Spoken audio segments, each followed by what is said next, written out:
आपका देवता ये है, आपका ये देवता आपका काम करा के देगा, ये आपका इच्छा पूर्ति का देवता है। ज्योतिष से सब संभव है 100%। तो आपको शत्रु ग्रहों का तो दान करना होता है और मित्र ग्रहों को चीजें ग्रहण करनी है। और अच्छा भाग्य होने के बावजूद भी हम भाग्य से ही टकरे मारते रहते हैं।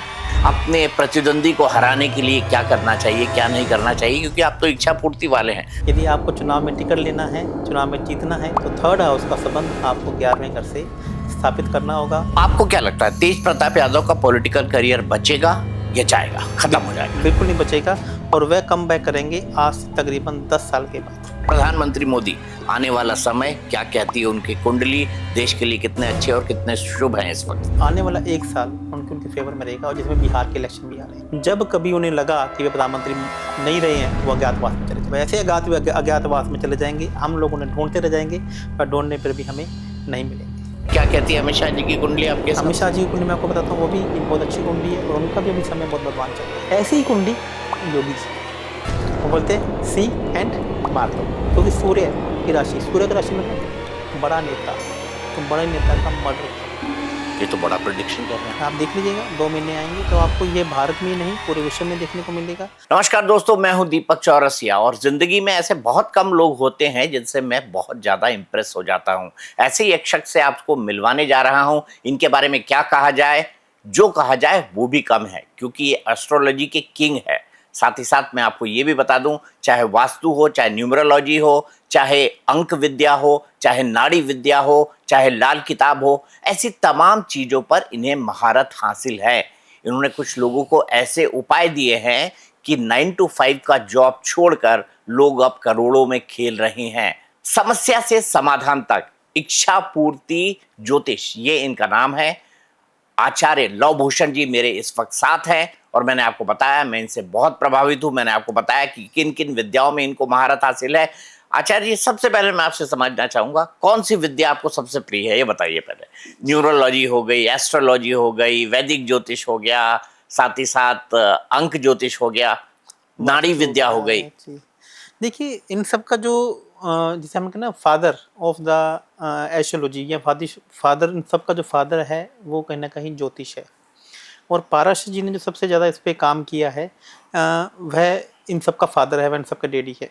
नाड़ी ज्योतिष इसके बाद आई। इस पे बहुत सारे आविष्कार होते रहे समय समय पर। 18 अलग अलग प्रकार से इस पे ज्योतिष पे अध्ययन हुआ है, जिसमें नाड़ी ज्योतिष पे भृगु ऋषि जी ने बहुत ज़्यादा काम किया है। और सबसे ज़्यादा भविष्यवाणियाँ यदि किसी ने की है तो वो भृगु ऋषि थे।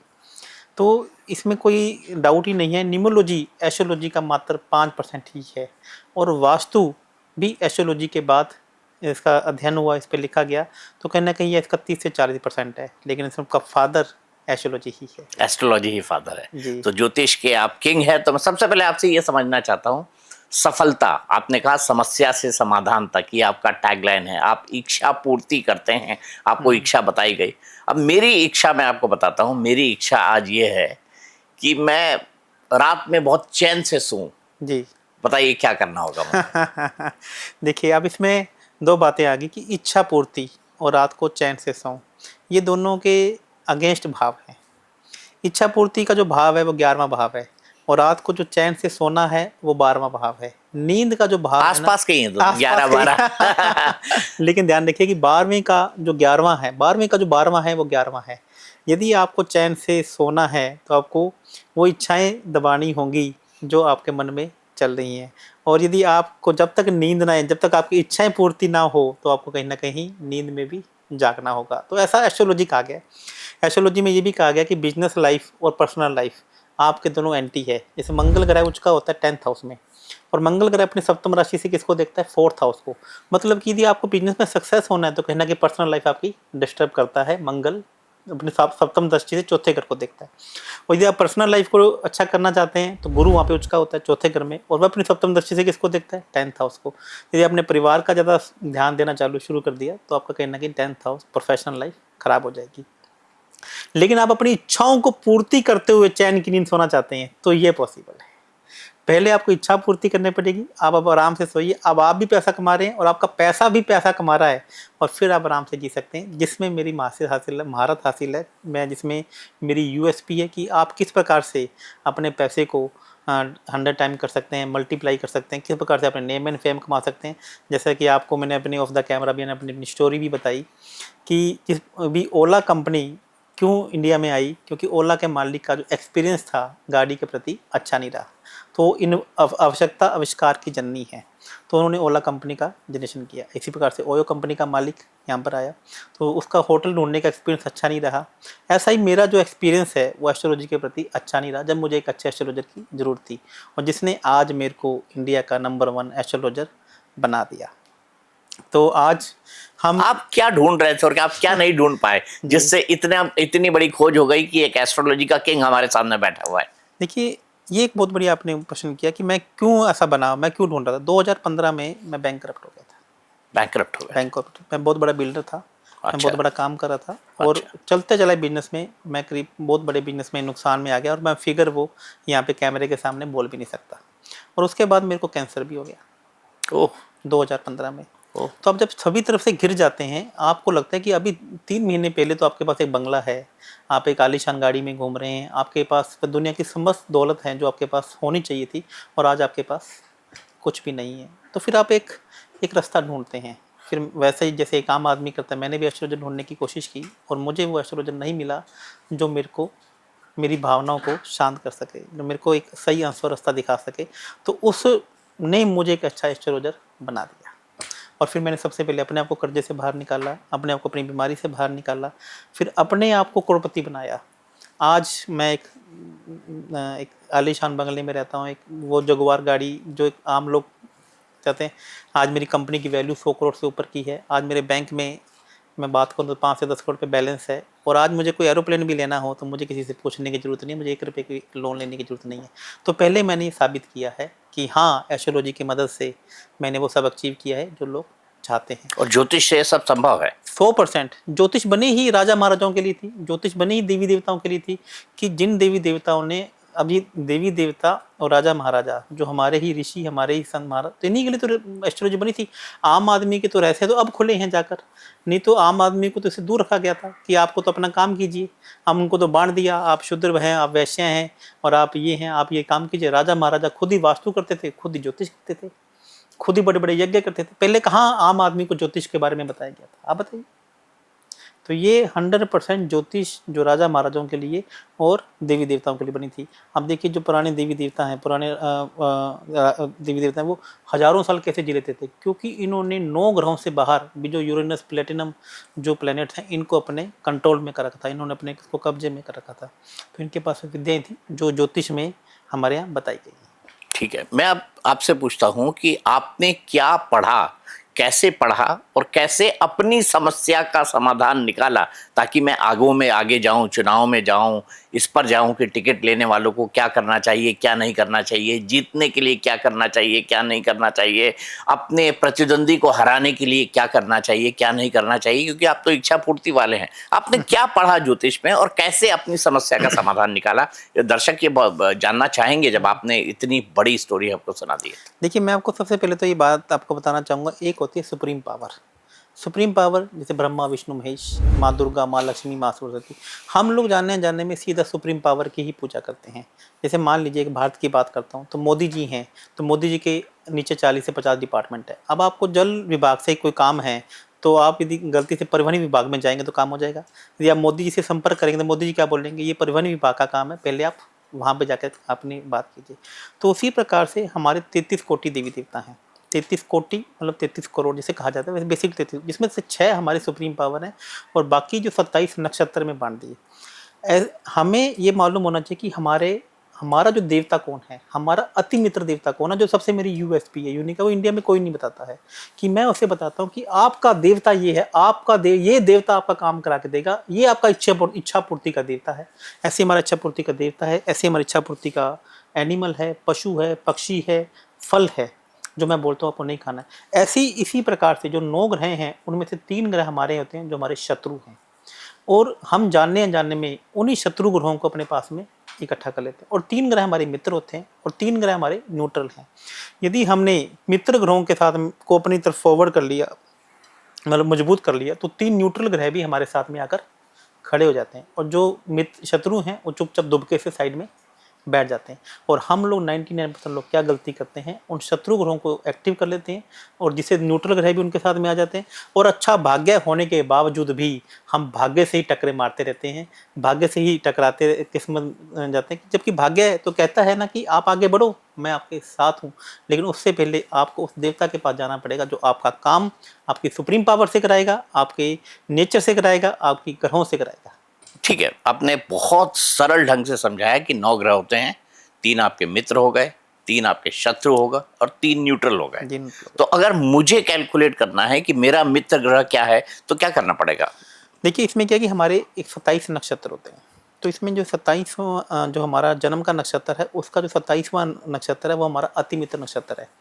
ऐसे 9वां होता है, ऐसे 18वां होता है, वह हमारे अति मित्र नक्षत्र है। तो उनके कुछ देवी देवता होते हैं, उनकी हमें पूजा कर, उनके कुछ पर्टिकुलर मंत्र हैं, उनकी कुछ साधनाएं हैं, जो हमें यंत्र हैं वो हमें करने पड़ते हैं। इसी प्रकार से जन्म का नक्षत्र से तीसरा जो ग्रह है वह हमारा विपत का है, जो 5वां है वो हमारा प्रत्यरी का है, और जो 7वां है वो हमारा वध का है। वध का मतलब क्या है? मृत्यु तुल्य कष्ट। और जानने अनजाने में हमने उसी का जेम्स पहन लिया या वही चीज़ें हम खा रहे हैं, तो इसका मतलब है कि हमने अपने शत्रु ग्रह को क्या कर लिया? अपने तरफ बलवान कर लिया। तो आपको शत्रु ग्रहों का तो दान करना होता है और मित्र ग्रहों को चीज़ें ग्रहण करनी है। और हम लोग जानने जानने में क्या कर देते हैं, जो मित्र ग्रह हैं उनके तो दान कर देते हैं और शत्रु ग्रहों को अपनी तरफ अटेट कर लेते हैं। मैं एग्जाम्पल से आपको बताना चाहता हूँ। जैसे मान लीजिए कि किसी का राहु ग्रह है, जैसे राहु तो लोगों ने बदनाम कर दिया, जैसे फिर भी आपको राहु ग्रह मान लीजिए किसी का शत्रु है या राहु ग्रह किसी का मित्र है, किसी को नहीं पता है। आज सब लोग राहु के उपाय अंधाधुंध करते जा रहे हैं। हो सकता है राहु आपका अति मित्र हो, और जो राहु दे सकता है वह तो कोई दे ही नहीं सकता, और हम जाके राहु के उपाय करे जा रहे हैं। शनि आपका शत्रु है और हमने हाथ में नीलम डाल रखा है, हमने हाथ में लोहे का कड़ा डाल रखा है, हम काले कपड़े पहन रहे हैं। तो हमें ये पहले देखना है। अब गुरु ग्रह किसी का खराब है, हम आम पे आम खाए जा रहे हैं। जैसे ही आप आम खा रहे हैं और आपके चेहरे पे पिंपल हो रहे हैं, तो इसका मतलब गुरु ग्रह कहीं ना कहीं आपको बुरे प्रभाव दे रहा है। तो आपको ये देखना है कि आपकी कुंडली में 3 ग्रह कौन से शत्रु हैं और ऐसे कौन सा नक्षत्र, जैसे मैंने आपको बताया 9वां 18वां 27 आपके अति मित्र नक्षत्र हैं। और आपकी कुंडली का जो 11वां भाव है वह आपकी इच्छा पूर्ति का भाव है। आपने सीक्रेट मूवी देखी होगी, उसमें क्या बोला जाता है कि आप अपनी इच्छाएं अपनी जो विजन बोर्ड है वो घर पे लगा दीजिए। यह एक अधूरा सच है। आपको अपना विजन बोर्ड आपकी हॉरोस्कोप के अंदर 11वां भाव होता है उसके जोन में ही लगाना होता है। तो फिर जो 11वां जो भाव इच्छा पूर्ति का भाव, आपकी इच्छाओं को पूरा करने में आपके साथ में खड़ा हो जाता है। और क्या बन जाता है? 1 और 1 11। कर्म आप करें, भाग्य आपके साथ में आकर खड़ा हो जाता है। उसी प्रकार से पैसे का हाउस दूसरा हाउस है। नेम एंड फेम, जैसे आपको सोशल मीडिया पे फॉलोअर्स चाहिए, चुनाव जीतना है, तो चुनाव टिकट का कौन सा हाउस है? 3rd हाउस है। यदि आपको चुनाव में टिकट लेना है, चुनाव में जीतना है, तो 3rd हाउस का संबंध आपको 11वें घर से स्थापित करना होगा। सुनना लास्ट में भगवान को है, लेकिन हम यदि कुछ ऐसे उपाय कर लेते हैं तो चुनाव भी टिकट भी मिलती है और आप चुनाव जीतते भी। अब आपने सबसे बड़ी बात की। देखिए चुनाव आने वाला है और इस देश में सबसे ज्यादा कुछ होते हैं तो त्योहार होते हैं और चुनाव होते हैं, ये 2 चीजें, और तीसरी छुट्टियां होती है। ये तीनों चीजें हमारे यहाँ परमानेंट है। और चौथा क्रिकेट होता है और खूब राजनीति की चर्चा होती है। ये तमाम चीजें हमारे यहाँ होती रहती है। अब बिहार के अंदर चुनाव आने वाले हैं, अब टिकट पाने वाले क्या करें, अपने शत्रुओं पे कैसे विजय पाएं? सबसे पहले लेकिन मैं बिहार की राजनीति आपसे थोड़ी सी समझना चाहता हूँ। अभी हाल ही में लालू जी ने अपने बड़े बेटे को परिवार से निकाल दिया।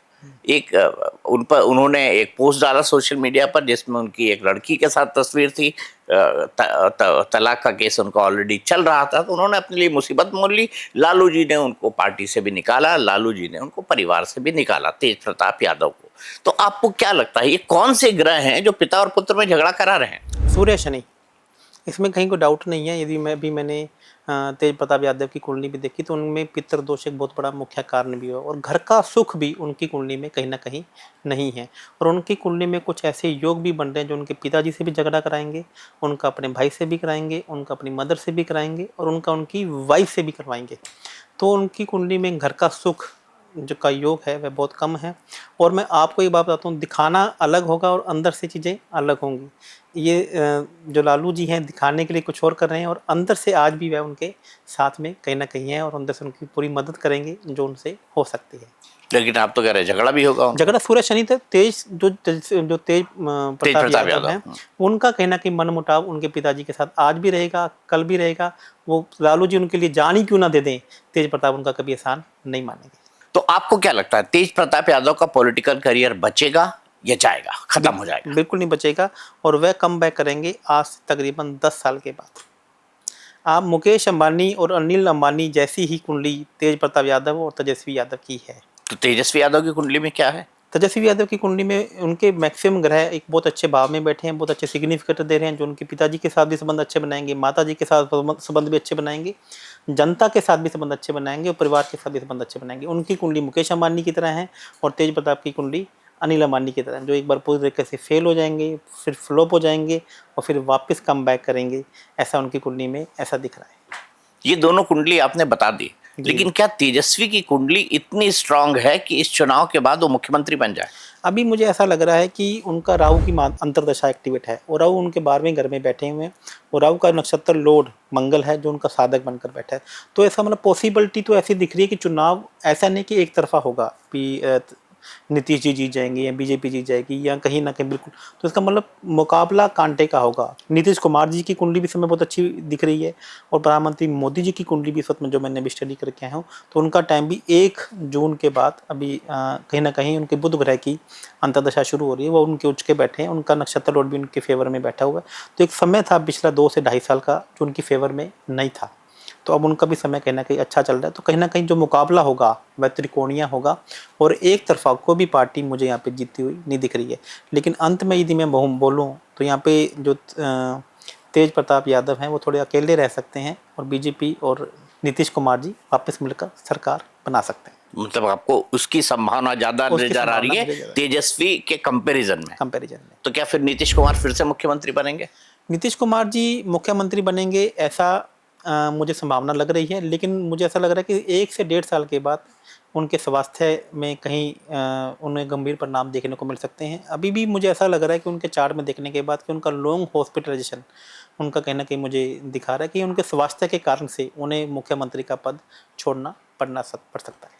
स्वास्थ्य के कारण से? स्वास्थ्य के कारण, वरना उनके योग प्रबल है। योग उनके कुंभ की राशि में 4 ग्रह बैठे हैं, और 9वें घर में 9th हाउस में बैठे हैं, तो भाग्य उनके साथ प्रबल उनके साथ में है, आज से नहीं बहुत पहले से ही। तो एक प्रबल भाग्य के धनी नीतीश कुमार जी हैं। एक सवाल आपसे पूछना चाहता हूँ। पहले नीतीश कुमार जी नरेंद्र मोदी के खिलाफ गए, 2015 का चुनाव उन्होंने लालू यादव के साथ लड़े, जीते।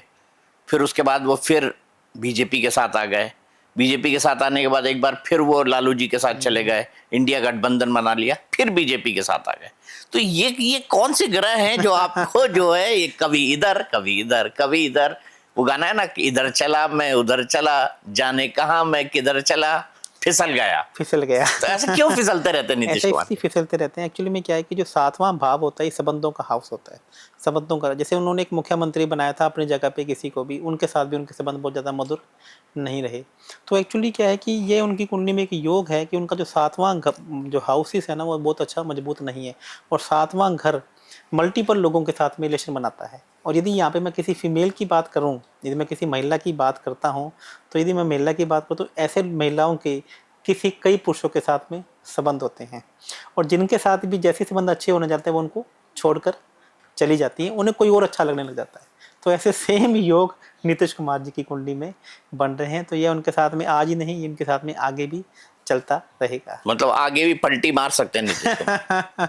तो मैं आपको ये बताऊं कि मुझे ऐसा लगता है कि अब वो इस अवस्था में नहीं रहेंगे नहीं, क्योंकि उनका स्वास्थ्य कहीं ना कहीं उनका साथ ना दे, ऐसा मेरे को बहुत स्ट्रांगली कहीं ना कहीं मुझे प्रतीत हो रहा है। अब मुझे ये बताइए, आप इच्छा पूर्ति आचार्य जी तो हैं, मुझे ये बताइए, मुझे टिकट चाहिए तो मुझे क्या देखना चाहिए अपने चार्ट के अंदर? मैं अगर पॉलिटिकल वर्कर हूँ, एक्स पार्टी से टिकट मांगता हूँ, चलिए मान लीजिए मैं एग्जांपल के लिए बोलूँ कि मैं जनता दल यूनाइटेड से ही टिकट मांगना चाहता हूँ, तो मुझे अपनी कुंडली में सबसे पहले क्या क्या देखना चाहिए? क्या मेरे साथ है, क्या मेरे साथ नहीं है, और क्या टिकट आर्थियों के लिए भी कोई उपाय सुझाएंगे इच्छा पूर्ति आचार्य जी? देखिए, इसमें कोई संदेह नहीं है कि हम जो चाहें वरमान हमें वह दे सकता है, लेकिन उसके लिए देश काल परिस्थिति भी डिपेंड करते हैं। आप कोई भी ऐसा तो नहीं कि मेरे को आके कह दे कि मेरे को टिकट, चुनाव का टिकट चाहिए और मैं उसका, ऐसा नहीं होता है। इच्छा वही पूर्ति होती है जहाँ की आपकी संभावनाएं ज़्यादा हो। मुझे आके बोले कि आज मुझे ऐश्वर्या से शादी करनी है, तो उसकी संभावनाएं भी होनी चाहिए। संभावनाओं में हम पूर्ति को हम बिल्कुल आपके पास में लेके जा सकते हैं। तो यदि आपका नाम 3 से 4 दावेदारों में आ रहा है, आप बहुत ही क्लोज़ हैं और लास्ट मोमेंट पे आपका नाम हमेशा कट जाता है, तो इसका मतलब है कि मंगल ग्रह कहीं न कहीं शनि ग्रह से दुश्मनी कर रहा है। और जो हमारा तीसरा घर है, वो चुनाव की टिकट का होता है और उसका संबंध यदि 11वें घर से बन ही नहीं रहा, तो इसका मतलब है कहीं न कहीं लास्ट मोमेंट पे आपकी टिकट कट जाएगी। तो हम आपकी पूरी कोशिश इस प्रकार से करें। देखिए, मैं भगवान नहीं हूँ।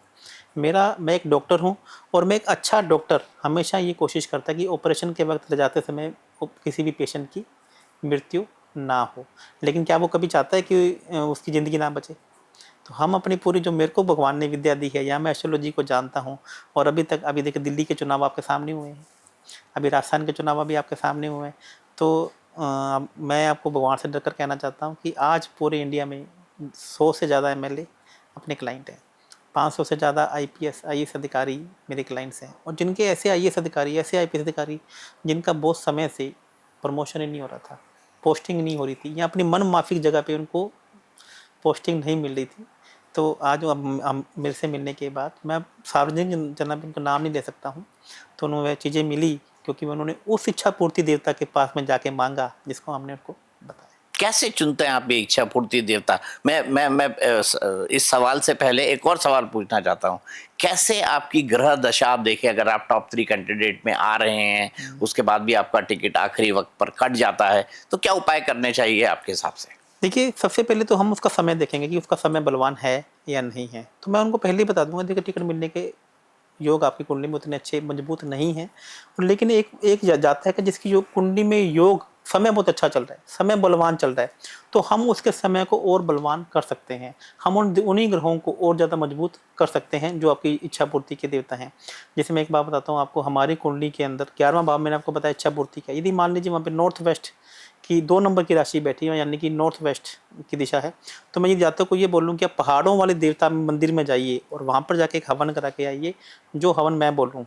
तो आप देखेंगे कि उस जातक को टिकट मिलने के योग पूरी तरीके से मजबूत हो जाते हैं, क्योंकि उनकी देवता ही वो है। जिन्होंने वहाँ पे जाके इच्छा मांगी समय रहते हुए, तो कहना है कि वो चीज़ बलवान हो जाती है। यदि मान लीजिए वहाँ पे मिथुन राशि बैठी है, तो मैं उनको बोलूँगा कि आपको यह भोजन पक्षियों को कराना है, जो मैं आपको बोल रहा हूँ। तो इसका अपनी इच्छा को मांगते हुए, और उनकी कर्क राशि बैठी, तो मैं उनको बोलूँ कि अब आपको गंगा किनारे जाना है और गंगा किनारे जाके आपको तर्पण करा के आना है और आपकी इच्छाओं को इस प्रकार से आपको मांगना है। तो माँ गंगा समय मांगेगी आपको उसे निकालने, क्योंकि आपकी उनकी आप उनकी संतान हैं और आप अब उनके पास गए हैं। वैसे आप गंगा जी जा रहे हैं, लेकिन आपको पता ही नहीं है कि यही मेरी इच्छा पूर्ति के देवता हैं, ये इच्छा पूर्ति के नक्षत्र हैं।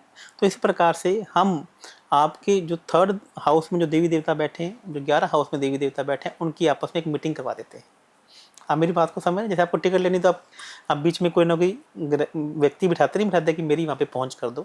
तो आप लोगों के सामने रो रहे हैं, तो इससे पहले उन देवताओं के पास तो जाके रहो जो आपका मीटिंग करवा देंगे।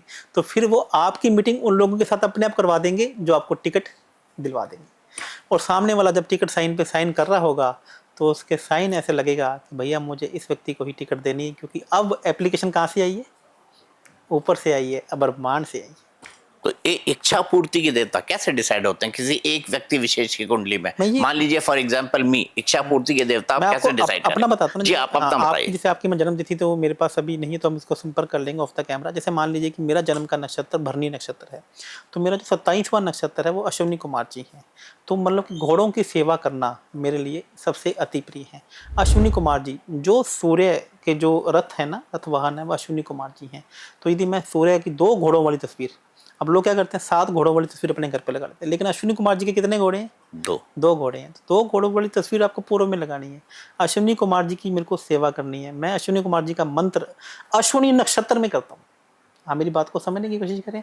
और जो मेरा पौधा है वो कुचला का पौधा है, और उनको पानी देते समय मुझे कौन सा मंत्र बोलना है, और मेरी जो इच्छा पूर्ति की दिशा है वह नॉर्थ वेस्ट है। तो ये आपकी जन्म तिथि से हम आपको देख के बता सकते हैं। और जो मेरे शत्रु ग्रह हैं वह शनि, राहु और चंद्रमा है।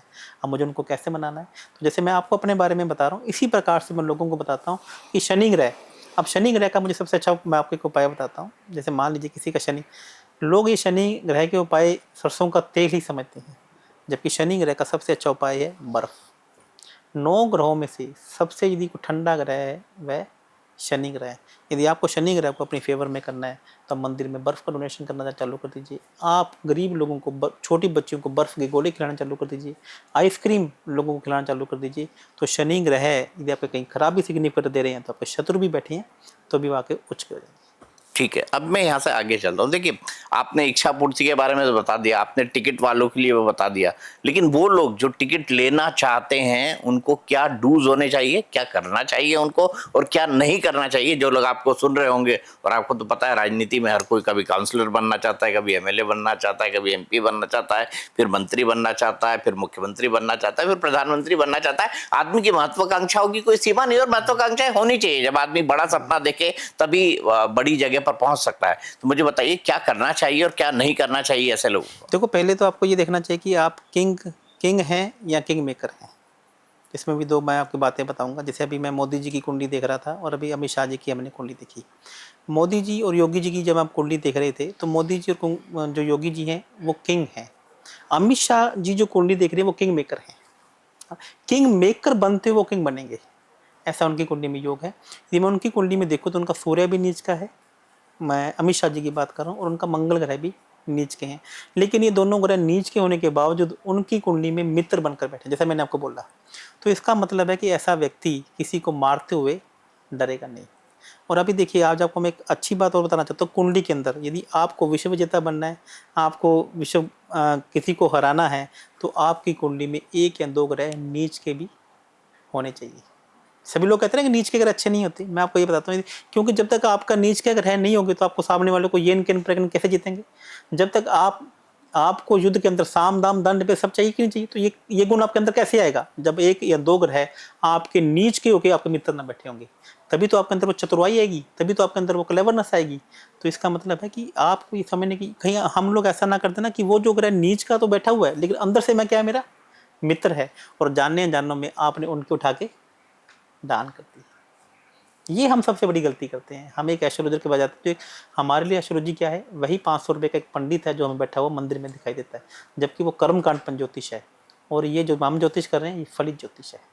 और ये दोनों के बीच में वैसे ही डिफरेंस है जैसे आप डॉक्टरी विद्या में, डॉक्टरी साइंस में एक आप नर्सिस का कोर्सेज कर रहे हैं और एक आप ऑपरेशन कराने वाले से ऑपरेशन करवा रहे हैं। तो इन दोनों में फलित विद्या को थोड़ा समझाइए महाराज। हाँ, तो मैं ये कहना चाहता हूँ, कर्मकांड ज्योतिष और फलित ज्योतिष। जैसे मान लीजिए आप किसी डॉक्टर के पास जा रहे हैं, डॉक्टर ने क्या कर दिया? ऑपरेशन कर दिया, आपका सीना काट दिया, पूरा का पूरा चीर फाड़ लगा दी। अब डॉक्टर सिंपल डॉक्टर को बोलते हैं कि आप आइए इसके टैंके लगा दीजिए, जबकि उसने चीर फाड़ करके काम कर दिया। अब आप टैंके लगाने वाले को कह सकते हो तो चीर फाड़ कर दे? नहीं। कर्मकांड ज्योतिष और फलित ज्योतिष में दिन रात का फर्क है। कर्मकांड ज्योतिष एक टोटली अलग विद्या है और फलित ज्योतिष टोटली अलग विद्या है। और आजकल हम 99% जो हमारे ज्योतिषाचार्य बने हुए हैं फलित ज्योतिष के, सारे क्या हैं? कर्मकांड ज्योतिष हैं। वही हवन करने वाले हैं और वही बाज पाठ पूजा विद्या करने वाले, और उन्हीं को हम जाके कुंडली दिखा देते हैं, जबकि उनको फलित ज्योतिष की तो गणना ही नहीं आती। उन्हें तो ये मालूम ही नहीं कि आपका ये ग्रह और 2 ग्रह बैठेंगे तो ये इस प्रकार का फल देंगे। वो तो कहते हैं सूर्य आपका नीच का है, आप कुछ नहीं, आपको ये उपाय कर दीजिए। आप कहते हैं ऐसा, जबकि नहीं होता। ठीक है, आपने कहा, चलिए 3 आपने बहुत महत्वपूर्ण लोगों के नाम ले लिए, तो उनको भी थोड़ा डिस्कस कर लेते हैं। प्रधानमंत्री मोदी, आने वाला समय क्या कहती है उनकी कुंडली? देश के लिए कितने अच्छे और कितने शुभ हैं इस वक्त वो? प्रधानमंत्री जी के पिछले जो 2 साल मैं आपको बताना चाहूँगा, 2 से ढाई साल बहुत अच्छे नहीं गए थे, क्योंकि उनकी मंगल की दशा चल रही थी और मंगल उनके वध के बैठे हुए थे। तो अब देख भी लीजिए, पिछला जो इलेक्शन था उन लास्ट टाइम मूवमेंट पे उन्होंने जीता, लेकिन उनके भी 2 से 3 ग्रह हैं 11वें घर में बैठे हुए हैं। मैं आपको पहले कह रहा हूँ, इच्छा पूर्ति का घर कौन सा है? और इच्छा पूर्ति की राशि है कुंभ की राशि, और उसका संबंध आपको छठे घर से, तीसरे घर से, या 7वें घर से, या 8वें घर से आपका बन जाता है। तो इसका मतलब है कि आप विश्व विजेता हो सकते हैं। अब उनकी बुध की दशा आ रही है, तो इसका मतलब कि उनकी आने वाला 1 साल उनके फेवर में रहेगा, और जिसमें बिहार के इलेक्शन भी आ रहे हैं। तो मुझे लगता है कि वही अलग से नेम एंड फेम वापिस से प्राप्त करेंगे, जो पिछले 2 साल उनका समय खराब किया है। ठीक है, अभी हम बात कर लेते हैं सबसे पहले ऑपरेशन सिंदूर की। जी। ज्योतिष में आप हर तरह की गणना कर सकते हैं। क्या ये जो ऑपरेशन हुआ, ये एक तो ये सरकार ने कहा है कि ऑपरेशन अभी खत्म नहीं हुआ है ना? ये ऑपरेशन ऑनगोइंग है, और भारत पर अगर कोई भी आतंकवादी हमला अब होता है तो उसे एक्ट ऑफ वॉर माना जाएगा, यानी उसको युद्ध माना जाएगा। आप क्या देखते हैं ऑपरेशन सिंदूर की कुंडली में, और कितना अच्छा है ये भारत के लिए? देखिए, पहले तो हम इसके योग क्या हैं ज्योतिषीय गणना के अनुसार पहले ये समझ लेते हैं। मंगल ग्रह एकमात्र ऐसा ग्रह है जो युद्ध की स्थिति को लेकर आता है। और पिछले 1 वर्ष से मंगल ग्रह की जो स्थिति है वह कर्क राशि में, पहले तो ये वक्री होकर गोचर कर रहे थे और अब ये मार्गी होकर गोचर कर रहे हैं। और अभी तो जब भी मंगल ग्रह नीच के हो जाते हैं और कर्क राशि में गोचर करते हैं, इसका मतलब है युद्ध होने की स्थितियाँ बनती हैं, मौसम खराब हो जाते हैं, आंधियाँ तूफान आने लगते हैं और ग्रह युद्ध की भी स्थितियाँ बनती हैं। तो वैसी स्थितियाँ पिछले 1 साल से लगातार बनी हुई थी। और अभी गुरु अतिचारी भी हो गए हैं और मीन की राशि में 3 से 4 ग्रह इकट्ठे भी हो चल रहे। तो कहीं ना कहीं मीन राशि भी अलगाव को दिखाती है, पृथ्वीकरण को दिखाती है। तो यह एक बहुत बड़ा कारण था इस समय में चलने का। अब मैं आपको बताता हूँ कि इस 6 जून से 28 जुलाई तक मंगल ग्रह जा रहे हैं सूर्य की राशि में, अपनी मित्र की राशि में गोचर करने जा रहे हैं और वहाँ पर केतु ग्रह पहले से विराजमान है। तो जब भी मंगल और केतु, मंगल का मतलब है गोला बारूद और केतु का मतलब है तीखे धारदार हथियार, तो मुझे अब ऐसा लग रहा है कहीं ना कहीं आतंकवाद वापिस से किसी अच्छे बड़े नेता का, क्योंकि सूर्य की राशि मतलब बड़ा नेता, तो बड़े नेता का मर्डर हो सकता है। ये तो बड़ा प्रेडिक्शन कर रहे हैं। आप देख लीजिएगा 2 महीने आएंगे तो आपको ये भारत में ही नहीं पूरे विश्व में देखने को मिलेगा। अब बड़े नेता को अटैक भी आ सकता है, मृत्यु भी हो सकती है। बहुत बड़े बड़े नेताओं की आप इन 2 महीनों में आप देख लीजिएगा कि कुछ नेताओं की मृत्यु भी हो सकती है, कुछ नेताओं का मर्डर भी किया सकता है, उनके एक्सीडेंट में भी डेथ हो सकती है और उनका ऑपरेशन भी हो सकता है बड़े बड़े नेताओं का। जैसे मैंने अभी आपको बोला कि लालू जी, और मुझे यहाँ पे कहना कि ममता बनर्जी का भी जो स्वास्थ्य है कहीं ना कहीं खराब होता दिख रहा है। और मैं 2-3 अभिनेताओं का नाम यहाँ पे, ममता बनर्जी को मैं व्यक्तिगत तौर पे बहुत अच्छी तरह जानता हूँ। बड़ा संयमित जीवन जीती हैं वो, बहुत कम खाती हैं, वॉक करती हैं और आप देखिए बिल्कुल फिट हैं वो। पिछले 20 साल से आप देखेंगे तो उनकी कद काठी में किसी भी तरह का कोई परिवर्तन नहीं है। भाग्य है जी, भाग्य बलवान है। तो मैं यहाँ पे आपको दिखाऊंगा कि कुछ बड़े बड़े नेताओं का ऑपरेशन होगा। और जैसे आप देखिए वापस कोरोना आ रहा है, तो केतु का मतलब है इंजेक्शन और मंगल का मतलब है बॉडी, शरीर। तो आपकी शरीर में इंजेक्शन लगने का बार बार योग बन रहा है। 2-3 मैं बड़े बड़े यहाँ पे अभिनेताओं का नाम मैं ऑन द बोर्ड नहीं लेना चाहूँगा, क्योंकि मेरी वैसी हैबिट नहीं है मैं किसी को डराऊँ या किसी को करूँ। तो 2-3 बड़े बड़े अभिनेताओं का भी यहाँ पे स्वास्थ्य खराब होता दिख रहा है और वो भी कहीं ना कहीं ICU में एडमिट होते मुझे यहाँ पे दिखाई दे रहे हैं। ठीक है, आपने नरेंद्र मोदी जी की बात की। अब आपने कहा कि प्रधानमंत्री नरेंद्र मोदी, क्या 2029 के चुनाव में क्या प्रधानमंत्री पद के लिए वैकेंसी होगी? 2029 तक वो नहीं हटेंगे, ये तो मैं मान के चलता हूँ। देखिए वो 2029 तक भी नहीं हटेंगे और जब तक वो इस पद पे रहेंगे, वो प्रधानमंत्री के लिए वैकेंसी उन्हीं के लिए रहेगी। इसके अलावा भारत में और कोई दावेदार नहीं आएगा। और मैं प्रधानमंत्री मोदी जी के बारे में आज आपको एक भविष्यवाणी करने जा रहा हूँ जो आज से पहले किसी ने नहीं की। जब कभी उन्हें लगा कि वे प्रधानमंत्री नहीं रहे हैं तो वह अज्ञातवास में चले जाएंगे। ऐसा क्यों? क्योंकि ऐसा उनकी कुंडली में लिखा हुआ है। जब तक वो राजा हैं वह राजा रहेंगे। उसके बाद ना तो संरक्षक रहेंगे, ना किसी को सुझाव देंगे। वह लाल कृष्ण अडवाणी जी की तरह कोशिश नहीं करेंगे कि मुझे यहाँ पर पहुँचाया जाए या मुझे ये बनाया जाए। वैसे अज्ञातवास में चले जाएंगे। हम लोग उन्हें ढूंढते रह जाएंगे पर ढूंढने पर भी हमें नहीं मिलेंगे। लेकिन आप देख रहे हैं प्रेडिक्शन के हिसाब से कि जब तक वो हैं तब तक प्रधानमंत्री पद पर कोई वैकेंसी नहीं, तब तक कोई वैकेंसी नहीं रहेगी। और मेरे को ऐसा लगता है कि जब तक उनका जीवन है, जब तक उनकी आयु है, वह भारत देश की सेवा करते रहेंगे काफ़ी लंबे समय तक। चलिए हम तो ये कामना करेंगे हमारे प्रधानमंत्री हैं शतायु हों। और मैं तो व्यक्तिगत तौर पे 2002 में ही मैंने उनसे ये सवाल पूछ लिया था कि बताइए मोदी जी आप प्रधानमंत्री बन के दिल्ली कब आएंगे, और 2014 में वो आप गए। 12 साल पहले मैंने ये सवाल पूछा था मोदी जी से। अच्छा। गुजरात चुनाव का वक्त था और 2002 के चुनाव कंप्लीट हुए थे।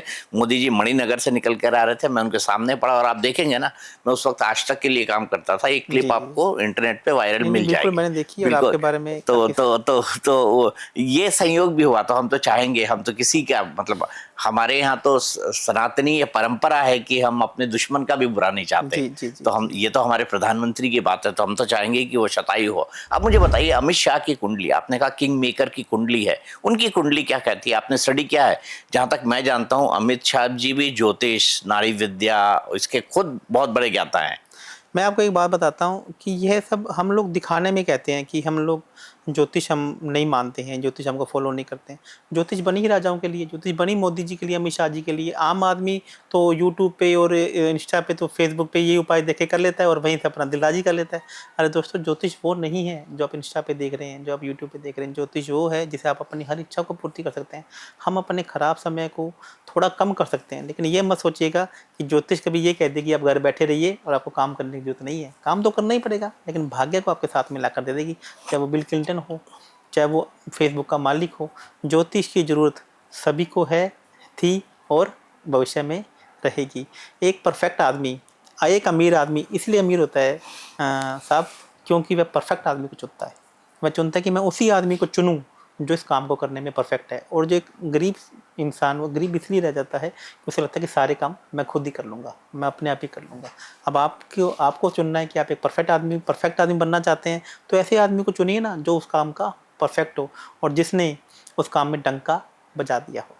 बिल्कुल सही कहा आपने, और ऐसा ही होना चाहिए। तो वापस आ जाता हूँ, क्या कहती है अमित शाह जी की कुंडली आपके हिसाब अमित शाह से? जी की कुंडली मैं आपको बताता हूँ, वो भी एक बहुत अच्छी कुंडली है और उनका भी अभी समय बहुत बलवान चल रहा है।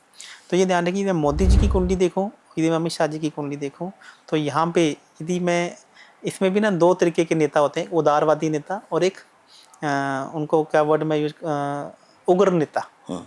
जैसे मोदी जी कहीं ना कहीं एक उदारवादी और उग्रवादी नेता की दोनों के उनके अंदर एक गुण है। लेकिन मैं अमित शाह जी की बात करूं तो उनके अंदर सारे के सारे गुण उग्र नेता के हैं। उदारवादी नेता के उनके अंदर गुण नहीं है। जैसे मान लीजिए आप किसी युद्ध के मैदान में जाते हैं तो एक सामने वाला सैनिक आपको कह देता है कि मेरे को मत मार, मेरे बीवी बच्चे हैं, मेरे बीवी बच्चे अनाथ हो जाएंगे। तो यदि कोई सैनिक ये सोच के उसको छोड़ दे कि ये ऐसी मेरे से बात कर रहा है तो इसको मार दिया, तो वो खड़ा होता है और सामने वाले को शूट कर देता है।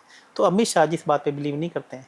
ऐसी ही कुंडली योगी जी की, वो बोलते हैं सी एंड मार दो। तो यह जो अमित शाह जी की कुंडली है ना, कि सामने वाले को देखते ही मार देना, तो यह कहीं ना कहीं उग्र प्रवृत्ति का जो नेता है वह आपको कुछ समय के लिए तो अच्छा लगता है, लेकिन लॉन्ग समय में लोग आपको एज ए लीडर देखना पसंद नहीं करते। सेम ऐसा ही योगी जी की कुंडली में भी है।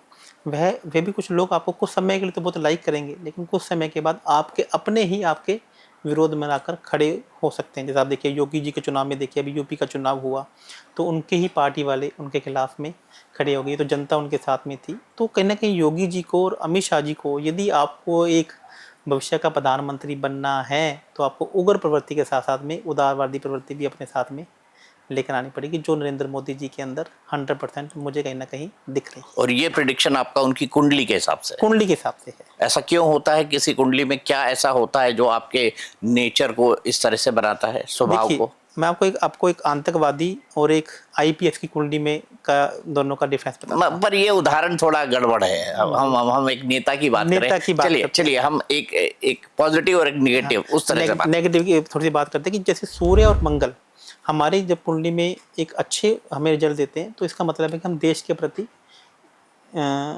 ईमानदार हैं। और यदि सूर्य और मंगल हमारी कुंडली में नीच के होकर हमारे शत्रु हो जाते हैं, तो इसका मतलब क्या है कि हम अपने ही देश के प्रति खिलाफ हो सकते हैं। तो यहाँ पे अमित शाह जी की कुंडली में क्या आ रहा है कि सूर्य और मंगल उनके नीच के तो हैं, लेकिन अंदर से मित्र हैं। तो इसका मतलब है कि उनके अंदर उग्र प्रवृत्ति तो है, लेकिन उग्रवादी नहीं है, देश के खिलाफ नहीं है। आप मेरी बात को समझ रहे हैं? यदि यहीं पर सूर्य और मंगल नीच के होकर भी उनके शत्रु हो जाते हैं, तो उनकी जो गतिविधियां होती देश के खिलाफ हो जाती हैं। तो यहाँ पर ये ऐसा ज्योतिष में एक योग बनता है, सूर्य और मंगल का है।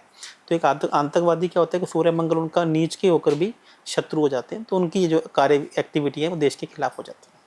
तो ये ग्रह जो योग हैं मोदी जी की और अमित शाह जी की कुंडली में बन रहे हैं, और योगी और मोदी जी की कुंडली में नहीं बन रहे हैं। और यहाँ पर मैं आपको ये भी बताता हूँ, जो मुझे भी अंदर से जो दिखा रहा है कि योगी जी की और शाह जी की जो कुंडली है वो भी आपस में मिलान नहीं कर रही है, ये आपस में अंदर से शत्रुता रखते हैं। ऐसा कुंडली कह रही है? ऐसा कुंडली कहती है। और कारण क्या है इसका? आपस में जो इनकी जो राशि है और इनके जो नक्षत्र हैं वो आपस में दूसरे के शत्रु हैं। मतलब आप ये कहना चाह रहे हैं दोनों राजनीतिक तौर पर सेम पेज पर नहीं है? नहीं, पेज पे एक ही प्लेटफॉर्म पे ये कभी भी खड़े नहीं हो सकते हैं। खैर, बड़ी बात कर रहे हैं। चलिए आगे चलते हैं। तो राजनीति से थोड़ा इतर आते हैं और बात करते हैं इच्छा पूर्ति की। भाई, आदमी को सबसे ज्यादा किस चीज की कामना होती है? अगर आपको सुखी जीवन जीना हो तो आपके पास सबसे पहले क्या होना चाहिए? निरोगी काया होनी चाहिए। तो क्या ग्रह ऐसे हैं जो आपके स्वास्थ्य पर असर डालते हैं, और उससे बचने के लिए आपको क्या करना चाहिए? क्या आप बीमारी प्रिडिक्ट कर सकते हैं? क्या आप ये प्रिडिक्ट कर सकते हैं कि आने वाले समय में आपको ये हो सकता है, तो इसके बचाव के ये साधन है? जी, देखिए ये आपने एक बहुत अच्छा क्वेश्चन किया। हेल्थ, हेल्थ में हमारी जो हॉरोस्कोप में 2 भाव होते हैं, मारक भाव और बाधक भाव। अभी तक भारत में ये एक एस्ट्रोलॉजी की विडंबना रही है कि बोल दिया जाता है कि तेरी मारक की दशा चल रही है, और तेरे मारक की दशा सबके लिए बहुत अच्छी होती है, क्योंकि जो मारक का भाव है वो द्वितीय भाव और 7th हाउस है, और यही तो पैसा देने वाले हैं। तो मारक के हेल्थ इशू तभी आते हैं जब मारक और बाधक भाव आपस में युति बनाते हैं। मारक और बाधक भाव सिर्फ और सिर्फ हेल्थ एस्ट्रोलॉजी में ही देखे जाते हैं। अब मान लीजिए कि किसी का लगन का स्वामी उसका मारक और बाधक बन जाता है, तो उसको जीवन पर्यंत हेल्थ इशू का सामना करना पड़ता है। और कभी कभी ऐसा भी हो जाता है कि उसकी जो दशा अंतदशा मारक और बाधक की चलेगी। आप ये समझने की कोशिश, अकेले मारक ही नहीं मैं कह रहा हूँ, मारक और बाधक की चलेगी, तभी उसकी कुंडली में एक प्रॉमिस बनता है उसको क्रोनिक डिसीज होने का। और इसके साथ साथ में क्या है कि हमारी कुंडली में 6ठा 8वां भाव होता है। 6ठा 8वां भाव कहीं ना कहीं हमें हेल्थ इशू को दिखाता है। यदि आपकी हेल्थ इस प्रकार से प्रॉमिस करती है कि आपका 6ठा 8वां भाव एक्टिवेट हो रहे हैं, और ऊपर से मारक और बाधक भाव भी एक्टिवेट हो रहे हैं, तो कहीं ना कहीं आपका लॉन्ग, जैसा भी मैंने नीतीश कुमार जी के बारे में बताया, तो इसलिए मैंने क्यों बताया कि उनके वे दोनों भाव भी एक्टिवेट हो रहे हैं, और कहीं ना कहीं 6ठा 8वां भाव 12वां भाव भी एक्टिवेट हो रहे हैं, तो कहीं ना कहीं आपको हॉस्पिटलाइज की तरफ या एक ऑपरेशन की तरफ या एक हेल्थ इशू की तरफ लेके जाने के योग बनाते हैं। क्या करना चाहिए ऐसे में? देखिए, यदि हम उन ग्रहों, जैसे जो ग्रह हमारे पीछे पड़ गए हैं या पीछे पड़ने वाले हैं, यदि आप पहले ही जाके उनके जाके आगे नतमस्तक हो जाते हैं, आप उनको जाके पहले ही पाँव पड़ जाते हैं, यदि आपको पता लग गया कि शत्रु ग्रह है, ये मुझे मारेगा, तो आपके पास 2 ही रास्ते हैं। या तो आप शस्त्र उठा लो, आप उनसे बलवान हैं, और यदि आपको लगता है कि वो मेरे से बलवान है, तो आप उनके जाके झुक जाइए। अब यदि आप ग्रहों की बात करते हैं, अभी देवी देवताओं की बात करते हैं, तो बलवान कौन है? ऑब्वियसली बलवान नेचर है, ऑब्वियसली बलवान ग्रह हैं। तो हमें यदि ये पता लग जाए कि ये ग्रह हमारे लिए शत्रुता निभा रहा है, तो पहले ही उनके चरणों में जाके चले जाइए, उनके जाके माफ़ी मांगिए। उनका जो पौधा है, उनका जो पक्षी है, उसको इतना खाना खिलाइए, उनको इतना सामने वाला जो खुश होकर क्या बोले, तेरा कल्याण हो, और जैसे ही उसके मुंह से निकला नहीं है और आपका काम हुआ नहीं है। मैं आपको भगवान से डर कर कहता हूँ दीपक चौरसिया जी, मैंने पिछले जो भी मैं 7-8 साल से एस्ट्रोलॉजी को एज ए प्रोफेशनल ले रहा हूँ, कम से कम भी 1000 पेशेंट होंगे जिन्हें, मैं यदि गलत कह रहा हूँ तो मतलब भगवान तो साक्षी है ना, जिन्हें हमने बेड से उठाकर चलता किया है। ऐसे हमने कम से कम भी 100 पेशेंट ऐसे होंगे जिनको डॉक्टर ने जवाब दे दिया था कि ये कल तक भी जिएंगे या नहीं जिएंगे, तो एकदम से उनका हमारे पास फ़ोन आया और हमने उनको बेड से उठाया। हज़ारों पेशेंट ऐसे हो गए जिनकी हमने जो किडनी का जो वो चलता है ना, क्या स्टोन, डायलिसिस, डायलिसिस, ओके। तो उनसे हमने उनको बाहर निकाला है। तो ऐसा मतलब ऐसे कुछ प्रोमिस हैं, यदि आप या तो डॉक्टर से लड़ते रहिए, या फिर भाग्य से लड़ते रहिए, या फिर उन ग्रहों के जाके पास चले जाइए ना जो आपका शत्रु बैठा है, तो हो सकता है कि आपको बहुत जल्दी वहाँ से रिकवरी होने का योग मिल जाए। ठीक है, आपने हेल्थ के बारे में कही।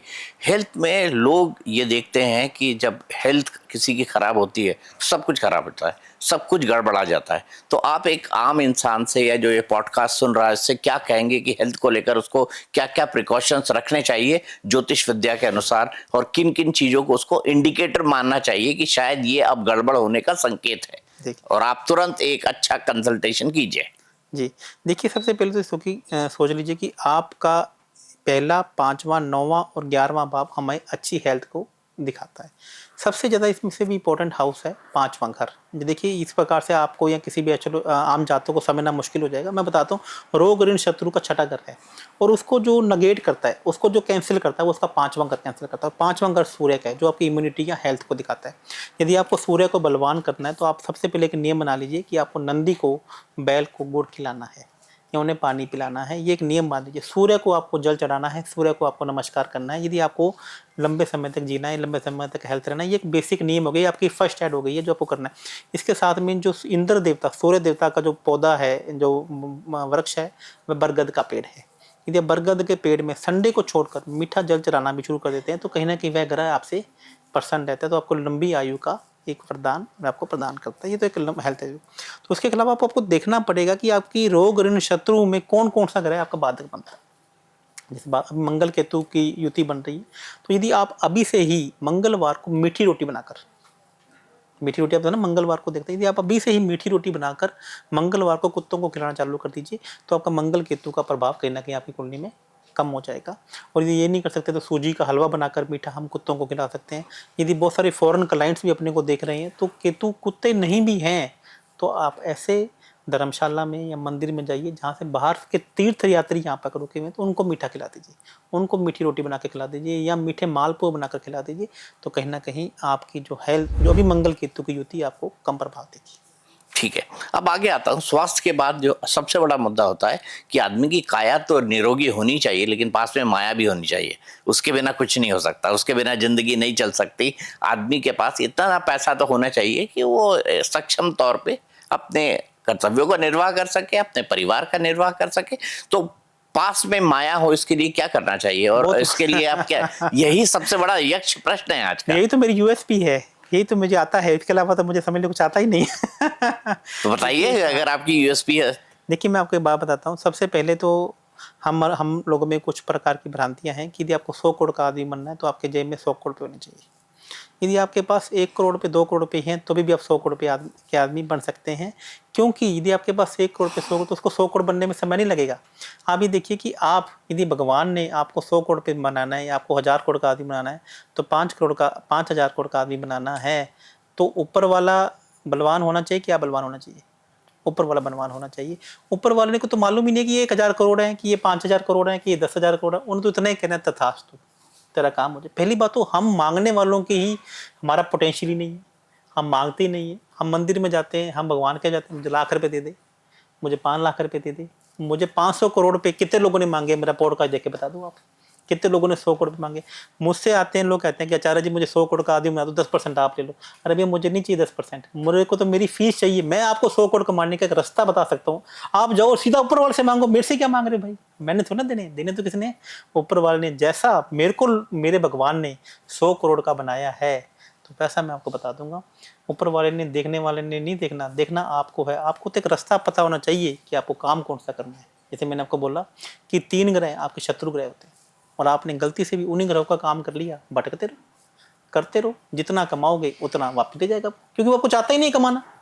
या आप उनके पैर ही पड़ जाओ या उनके चरणों में धुल जाओ, भैया गलती हो गई महाराज, हम आपके चरणों में आ गए हैं। जो आपका हिस्सा आपको पहुंचाते रहेंगे, आपके जनप्रिय को पहुंचाते रहेंगे, आपके लोगों को पहुंचाते रहेंगे। प्लीज हमारा काम हमारे पास रहने दो। तो ये कुछ 100 करोड़ रुपए कमाना और 1000 करोड़ रुपए कमाना, आज हमारे राजा महाराजों के पास लाखों करोड़ रुपए थे, हजारों करोड़ रुपए थे, कोई बड़ी बात नहीं है दोस्त। एक एक जातक, एक एक लोग 1-1 करोड़ रुपए कमा सकते हैं। और इस मिथ को हमें निकालना पड़ेगा कि 1 करोड़ रुपए कमाना है तो 1 करोड़ रुपए आपके खाते में होना चाहिए। आपके पास 5 लाख भी है, क्योंकि वो पैसा टिकना चाहिए ना, वो मन की शांति होनी चाहिए। आते पैसा टिकने के लिए, चलिए ये बता दीजिए, मेरे पास आते हैं 100 रुपए आए 200 उड़ते हैं। हाँ। अब मुझे बताइए पैसा टिकने के लिए क्या करना चाहिए? पैसा टिकने के लिए क्या करना चाहिए? अब देखिए अच्छा जी, पैसा क्या है? पैसा लिक्विडिटी है चंद्रमा। अब आप देखिए चंद्रमा और शुक्र, चंद्रमा का वजूद कौन खत्म कर देता है? शुक्र।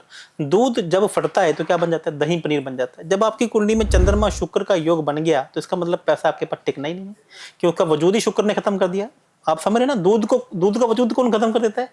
शुक्र खत्म कर। दूध फटता है ना साहब, बिल्कुल। दूध फटता तो क्या बनता है? दही बनता है। तो आज इंडिया में मैक्सिमम एस्ट्रोलॉजर तो यही कहते हैं कि हर वाइट चीज चाहिए तो चंद्रमा है, हर वाइट चीज शुक्र है, जबकि उनको यही नहीं पता कि चंद्रमा एक अलग ग्रह है और शुक्र एक अलग ग्रह है। और दूसरा, चंद्रमा को ग्रहण कौन लगाता है? केतु। तो यदि आपकी कुंडली में चंद्रमा केतु है तो पैसा आपके पास टिकना नहीं है। और चंद्रमा पैसे की ब्लॉकेज कौन करता है? शनि। अब देखिए कि जब दूध फटता है, शुक्र बनता है, तो उसको पहले जाग तो लगाओगे तभी तो फटेगा। तो केतु क्या है? नींबू।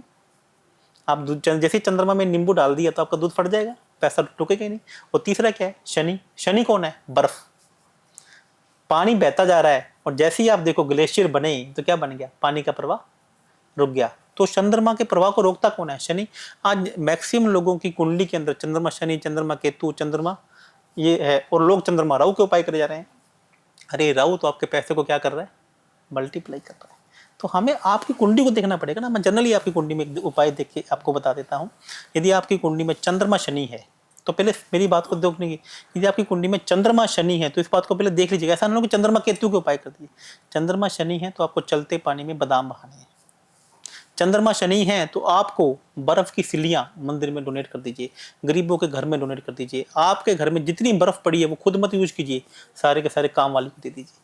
ये चंद्रमा केतु की युति है, तो मतलब क्या हो गया, नींबू पानी, नींबू पानी पिलाइए। गर्मी का टाइम आ रहा है, 6 जून का टाइम आ रहा है, केतु मैंने क्या हो गया, नींबू शिकंजी, जो भी आपके घर पे आए नींबू पानी पिलाना चालू कर दीजिए। केतु का मतलब क्या हो गया, शरणार्थी। केतु का मतलब रेलवे स्टेशन पे देखो लोग पहले पानी नहीं पिलाते थे, लोगों को पानी पिलाना, शरणार्थी को पानी पिलाना चालू कर दीजिए। 20 लीटर पानी पिलाना, कुत्तों को पिलाना चालू कर दीजिए। और चंद्रमा यदि आपके शुक्र है तो मीठे चावल बनाइए, उसके अंदर देसी घी डालिए, उसके अंदर चीनी डालिए, गरीब लोगों को खिलाना चालू कर दीजिए। ये एक फर्स्ट एड आपको बता दी है, आप मेरी बात को समझ रहे हैं ना, तो ऐसा तो आपको ये बता दिया कि पैसा रुकेगा तभी जब चंद्रमा के साथ में आप इन ग्रहों की युतियों को तोड़ोगे। आप बिना अंधाधुंध उपाय मत कीजिए। एक मैंने यहाँ पे लोग बता दिए कि तो पैसा ही पैसा हो जाएगा, शुक्र ग्रह पैसा देता है। ये ध्यान रखिए, पैसा शुक्र ग्रह नहीं, पैसा 3 ग्रह देते हैं।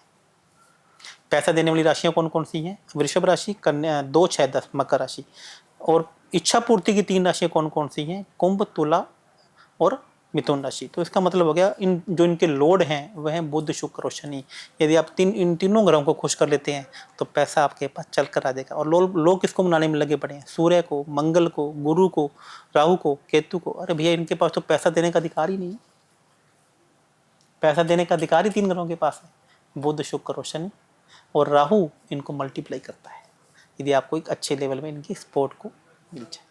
तो चलिए, आपने बहुत अच्छी सलाह दे दी है। अब मुझे ये भी बताइए और ये भी समझाइए कि आदमी जिससे आत्मसंतुष्टि मिले, ऐसी कई सारी चीजें हम करना चाहते हैं लेकिन कर नहीं पाते, तो इसके लिए किस तरह के उपाय होने चाहिए ताकि कोई इंसान चैन की नींद सो सके? क्या चैन इस जीवन में संभव है? ज्योतिषी गणनाएं क्या कहती है? देखिए, 12वां घर या फिर मीन राशि आपकी डिस्टर्ब है तो आपको नींद नहीं आएगी। आप कितना ही प्रयास कर लीजिए, यदि मीन राशि में चंद्रमा बैठा है तो आपको नींद नहीं आएगी। मीन राशि में आपका राहु बैठा है या 12वें घर में आपको राहु बैठा है तो आपकी नींद डिस्टर्ब रहेगी रहेगी, ये आपका योग है। और यदि यही मीन राशि में शुक्र बैठा है तो आप जैसी बेड पे बैठेंगे तुरंत आपको नींद आ जाएगी, क्योंकि मीन राशि में शुक्र ग्रह, मीन राशि में बुध ग्रह बैठे हों या 12वें घर में बुध बैठे हों तो भी आपको नींद नहीं आएगी। तो पहले तो हमें ये देखना पड़ेगा कि वहाँ पे कौन सा ग्रह बैठा हुआ जिसका उपाय करना है। लेकिन आज आपको आंखें बंद करके एक उपाय बता देता हूँ जिससे आपको नींद आने का योग, नींद नहीं आ रही हो, नींद की गोली ले रहा हो कोई बड़ा से बड़ा आदमी तो भी उसको नींद आने लग जाएगी।